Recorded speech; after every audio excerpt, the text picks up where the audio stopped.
مخکې په نسبت باندې اوس مالونه ګران شو، پیسې ډېرې میلاویږي، خو ګټه یې هغه شاندې نشته لکه مخکې کوم خوند و.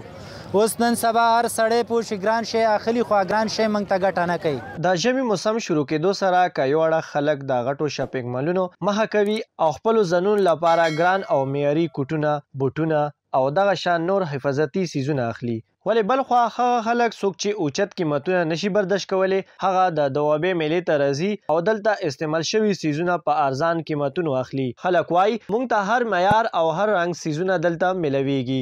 دوابې میلې ته راغلي دا کباړ ته نو شو کباړ وخلو دا بړستانې نیلای ټوله بایا کې جګې دی په باندې داسې بله چې 300 بړستان ولې 0 ته لوړه 0 بړستان ولې 500 ته لوړه چې وګو دا غریبون یو موږ دې واس نه لرو.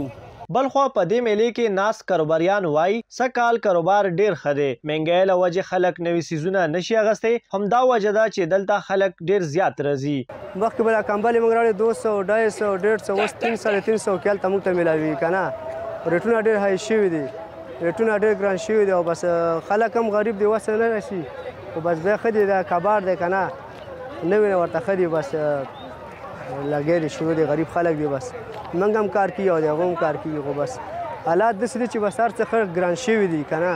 ایمان هم ګلاغاله موږ راغلي دي کوټ نه، مخکې به 100 یو نیم سل روپۍ اوس 500 روپۍ زی اخلي، ګاډۍ ګرانیانې شوي 3.5 روپۍ د ګاډو اخري ورغول هلته 500 روپۍ زی کړي مالونه ګران دي. څوک هېڅ هم نه سبا نه موږ تقریبا 5,000 روپۍ خرچه شوې ده، ټول هم 6,000 سودا نه ده کړې.